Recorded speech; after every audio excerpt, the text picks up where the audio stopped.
तो हेलो दोस्तों, नमस्कार। आप सभी का हमारे यूट्यूब चैनल पर स्वागत है। यदि आप लोग क्लास 12th बायोलॉजी के स्टूडेंट हैं और 2024 में बोर्ड परीक्षा देने वाले हैं तो आज का वीडियो आप सभी लोग के लिए बहुत ज़्यादा महत्वपूर्ण होने वाली है, क्योंकि यदि आप अपनी क्लास 12th की बायोलॉजी में अभी से पढ़ाई करके क्लास 12th की बायोलॉजी में 70 नंबर बिल्कुल पक्का करना चाहते हैं तो ये वीडियो आप सभी लोग के लिए ही होने वाली है। तो हम लोग कर क्या रहे हैं, हम लोग क्लास 12th बायोलॉजी की पूरी किताब से आपके जितने भी महत्वपूर्ण बहुविकल्पीय प्रश्न बन सकते हैं 2024 की बोर्ड परीक्षा में, और उसके साथ में जितने भी महत्वपूर्ण आपके अति लघु उत्तरीय प्रश्न बन सकते हैं, जितने भी महत्वपूर्ण आपके लघु उत्तरीय और साथ में जितने भी आपके महत्वपूर्ण दीर्घ उत्तरीय प्रश्न बन सकते हैं, उन सभी प्रश्नों के एक अलग अलग सीरीज चला रहे हैं। यानी कि इसमें मान लीजिए बहुविकल्पीय प्रश्न की अलग सीरीज चल रही है, और आपकी अति लघु उत्तरीय प्रश्न की अलग सीरीज चल रही है, लघु उत्तरीय प्रश्न की अलग सीरीज चल रही है, और दीर्घ उत्तरीय प्रश्न की अलग सीरीज चल रही है। यानी कि 12th की बायोलॉजी में 4 सीरीज चल रही है, और यदि आप लोग इन चारों सीरीज को अच्छे से फॉलो कर लेते हो तो फिर आपको क्लास 12th की बायोलॉजी में 70 नंबर लाने से कोई भी रोक नहीं सकता है, क्योंकि इस सीरीज के अंतर्गत जितने भी आपके महत्वपूर्ण प्रश्न बन सकते हैं 2024 की बोर्ड परीक्षा में, वो सारे के सारे प्रश्न करवाए जा रहे हैं, और प्रश्न के साथ साथ उसका उत्तर भी करवाया जा रहा है। तो इसीलिए ये सीरीज आप लोगों के लिए बहुत ज़्यादा महत्वपूर्ण हो जाती है।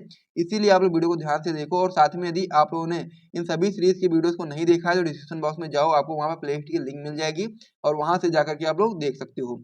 आज की इस वीडियो में क्लास 12 बायोलॉजी की जो आपकी बहुविकल्पी प्रश्न की सीरीज चल रही थी उसकी होने वाली, इसमें हम लोग पार्ट नंबर 3 को डिस्कस करने वाले हैं।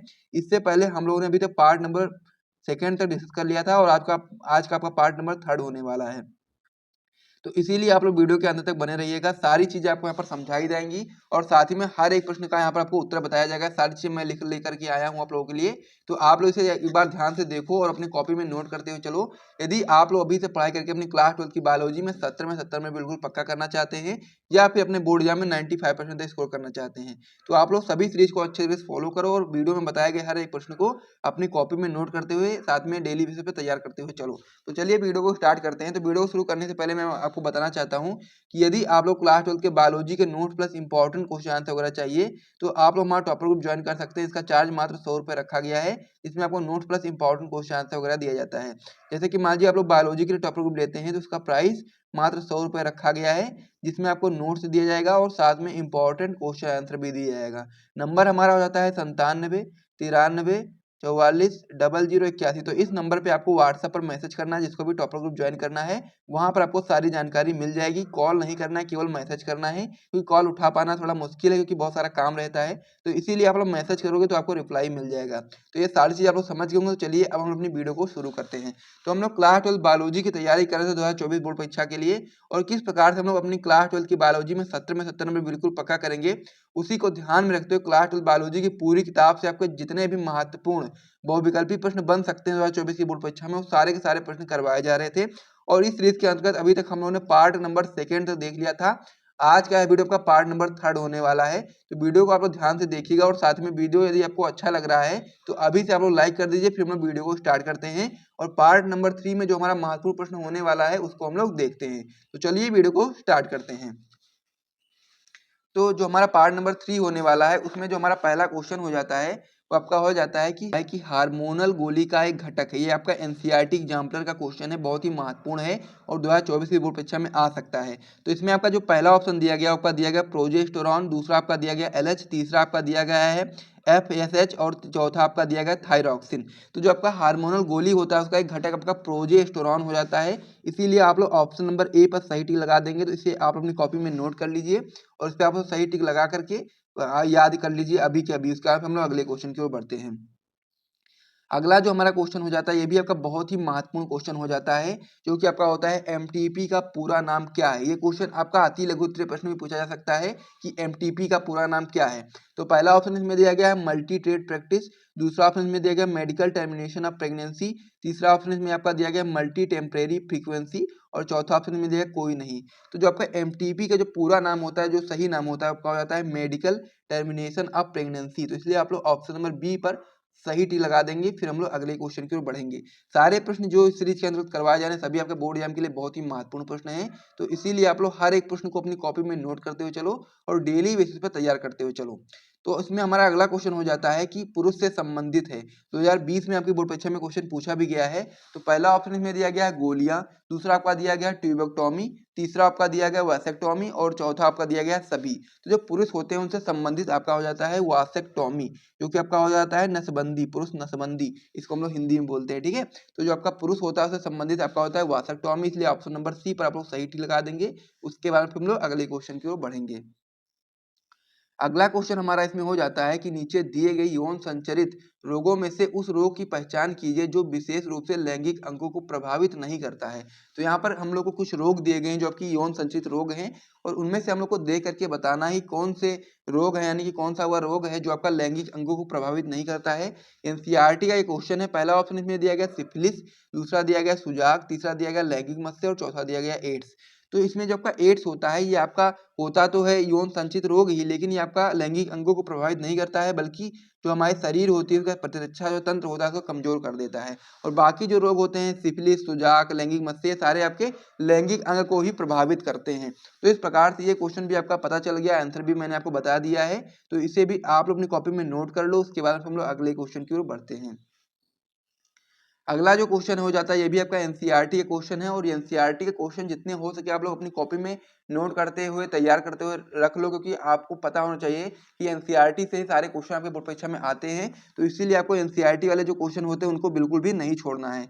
तो इसमें हमारा जो क्वेश्चन हो जाता है कि सहायक जन प्रौद्योगिकी की वह तकनीक जिसमें एक शुक्राणु को सीधे अंडाणु में इंजेक्ट कर दिया जाता है, इसको हम लोग को बताना है कि सहायक जन प्रौद्योगिकी जो आपकी होती है उसकी उस तकनीक का हम लोग को नाम बताना है जिसमें एक शुक्राणु को सीधे अंडाणु से इंजेक्ट कर दिया जाता है। सीधे अंडाणु में क्या करते हैं, इंजेक्ट कर देते हैं। तो उस तकनीक का हम लोग को यहाँ पर नाम बताना है। तो पहला उसमें दिया गया है ICSI, दूसरा आपका दिया गया है ET, तीसरा आपका दिया गया ZIFT और चौथा आपका दिया गया GIFT। तो इसमें से हम लोग को सही ऑप्शन बताना है। तो इसमें आपका जो सही ऑप्शन हो जाता है आपका हो जाता है ऑप्शन नंबर ए ICSI। ठीक है, ये चीज आपको यहाँ पर याद रखना है कि इसमें आपका जो सही ऑप्शन होता है आपका हो जाता है ICSI। अब इसका फुल फॉर्म क्या होता है उसे भी मैं आपको हिंदी में बता देता हूँ। अंतःकोशिकीय शुक्राणु निक्षेपण, ये आपकी तकनीक होती है जिसमें हम लोग क्या करते हैं, शुक्राणु को सीधे अंडाणु में इंजेक्ट कर देते हैं। तो ये आपका हो जाता है ICSI, और फुल फॉर्म आपका हो जाता है अंतःकोशिकीय शुक्राणु निक्षेपण। तो इस प्रकार से ये क्वेश्चन भी आपका कंप्लीट हो गया। तो इसे भी आप लोग अपनी कॉपी में नोट कर लो। अब बैकग्राउंड में थोड़ा जो नॉइस आ रहा है उसके लिए मैं आपसे क्षमा चाहता हूँ, लेकिन अब थोड़ा सा आप लोग एडजस्ट कर लीजिएगा। तो अगला क्वेश्चन आपका इसमें हो जाता है कि सहायक जन प्रौद्योगिकी के अंतर्गत भ्रूण को 8 कोशिकीय अवस्था में फैलोपियन नलिका में स्थानांतरण करने वाली विधि कहलाती है। तो ये भी आपका इंपॉर्टेंट क्वेश्चन है कि सहायक जन प्रौद्योगिकी के अंतर्गत भ्रूण को जब हम लोग 8 कोशिकीय अवस्था में फैलोपियन नलिका में स्थानांतरण करते हैं तो उस विधि को हम लोग क्या बोलते हैं। पहला ऑप्शन में दिया गया IUT, दूसरा ऑप्शन में दिया गया ZIFT, तीसरा ऑप्शन में आपका दिया गया GIFT और चौथा ऑप्शन इसमें दिया गया इनमें से कोई नहीं।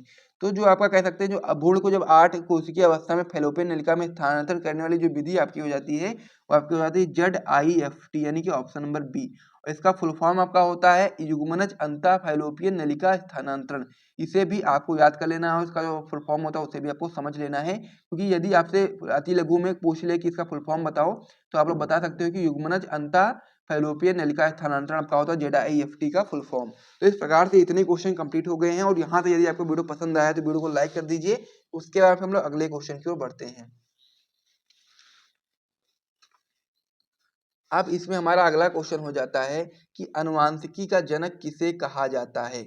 ये आपका महत्वपूर्ण क्वेश्चन है, 2015 में आया था, लेकिन ये इंपॉर्टेंट क्वेश्चन होता है कि अनुवांशिकी का जनक किसे कहते हैं। पहला ऑप्शन इसमें दिया गया ग्रेगर जॉन मेंडल, दूसरा आपका दिया गया कार्ल केरेंस, और तीसरा आपका दिया गया ह्यूगो डी व्रीज, और चौथा आपका दिया गया एरिक वान सेरमार्क। ठीक है, तो जो अनुवांशिकी होता है उसके जो जनक होते हैं आपके ग्रेगर जॉन मेंडल, यानी कि पहला वाला ऑप्शन सही हो जाता है। इसे पे आप लोग को सही टिक लगा देना है। अगले क्वेश्चन की ओर बढ़े तो अगला क्वेश्चन आपका हो जाता है कि वंशागति की इकाई है, यानी कि वंशागति की आनुवांशिक इकाई है। तो आप लोग बता सकते हो, उसमें पहले ऑप्शन को देखना है आपको। 2014 में क्वेश्चन आपकी बोर्ड परीक्षा में आया हुआ भी था। तो सबसे पहले आप लोग ऑप्शन देखोगे तो पहला ऑप्शन में दिया गया गुणसूत्र, दूसरा आपका दिया गया जीन, तीसरा आपका दिया गया जीन प्रारूप, और चौथा आपका दिया गया गाल्जी काय। तो जो आपका अनुवांशिकी इकाई है, आपकी जो वंशागति की जो इकाई है वो आपकी हो जाती है जीन, इसलिए आप लोग ऑप्शन नंबर बी पर सही टिक लगाएंगे। इसमें हमारा अगला क्वेश्चन हो जाता है कि प्रभाविता एवं पृथक्करण के नियमों का प्रतिपादन किसने किया था। तो इसमें आपके चार ऑप्शन दिए गए। पहला दिया गया डार्विन, दूसरा आपका दिया गया लेमार्क, तीसरा आपका दिया गया है मेंडल और चौथा आपका दिया गया डी व्रीज। तो हम लोग को इसमें बताना ये थे कि जो प्रभाविता होता है और साथ में जो पृथक्करण होता है, इन दोनों नियमों का प्रतिपादन किसने किया था। तो आपको पता होगा यदि आप लोगों ने चैप्टर को अच्छे से पढ़ा होगा कि जो मेंडल थे उन्होंने ही प्रभाविता एवं पृथक्करण के नियमों का प्रतिपादन किया था। तो इसलिए आप लोग ऑप्शन नंबर सी पर सही टिक लगा देंगे। फिर हम लोग अगले क्वेश्चन की ओर बढ़ेंगे। अगला जो क्वेश्चन होता है ये भी आपका इंपॉर्टेंट क्वेश्चन होता है और 2024 में इसकी आने की संभावना बहुत ज़्यादा है, इसीलिए आप लोग इसको अभी से अभी तैयार कर लो। क्वेश्चन आपका हो जाता है कि मनुष्य में संतान का लिंग निर्धारण होता है। 2019 में और 22 में दो बार क्वेश्चन पूछा गया है। पहला ऑप्शन इसमें दिया गया शुक्राणु के माप से, दूसरा ऑप्शन इसमें दिया गया अंडाणु के माप से, तीसरा ऑप्शन दिया गया माँ के लिंग गुणसूत्र से और चौथा ऑप्शन इसमें दिया गया है पिता के लिंग गुणसूत्र से। तो जो मनुष्य होता है उसमें जो संतान का लिंग निर्धारण होता है वो आपका पिता के लिंग गुणसूत्र से होता है, इसीलिए आप लोग ऑप्शन नंबर डी पर यानी कि पिता के लिंग गुणसूत्र पर सही टिक लगा देंगे।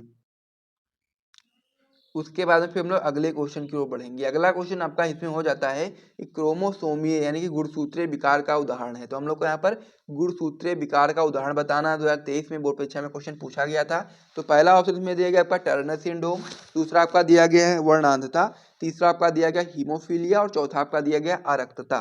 तो जो आपका गुणसूत्रीय विकार का जो उदाहरण है वो आपका हो जाता है टर्नर सिंड्रोम यानी कि ऑप्शन नंबर ए। तो इसलिए आप लोग इस पर सही टिक लगाएंगे और इम्पॉर्टेंट क्वेश्चन ये भी आपका होता है, तो इसे भी आप अपनी कॉपी में नोट कर लेंगे। फिर हम लोग अगले क्वेश्चन की ओर बढ़ते हैं।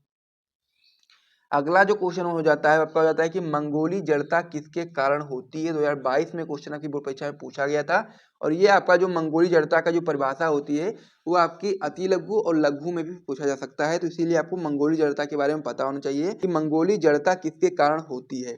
पहला ऑप्शन में दिया गया लिंग गुणसूत्रों की एकल सूत्रता यानी कि एक हो जाना, दूसरा ऑप्शन में दिया गया कि 21वीं जोड़ी गुणसूत्र की एकादि सूत्रता यानी कि दो होना चाहिए लेकिन तीन हो जाना, तीसरा ऑप्शन में दिया गया 21वीं जोड़ी गुणसूत्र की एकल सूत्रता यानी कि एक हो जाना, चौथा ऑप्शन में दिया गया लिंग गुणसूत्रों की एकादि सूत्रता यानी कि दो होने चाहिए तीन हो जाना। तो ये चीज आपको यहाँ पर समझना है। तो इसमें जो आपका ऑप्शन नंबर बी हो जाता है कि 21वीं जोड़ी गुणसूत्रों की जो आपका एकादि सूत्रता हो जाती है यानी कि वहाँ पर 21वीं जोड़ी जो गुणसूत्र होता है वो दो होना चाहिए लेकिन वहाँ पर जब तीन हो जाएगा तो उससे हम लोग एकादि सूत्रता बोलेंगे।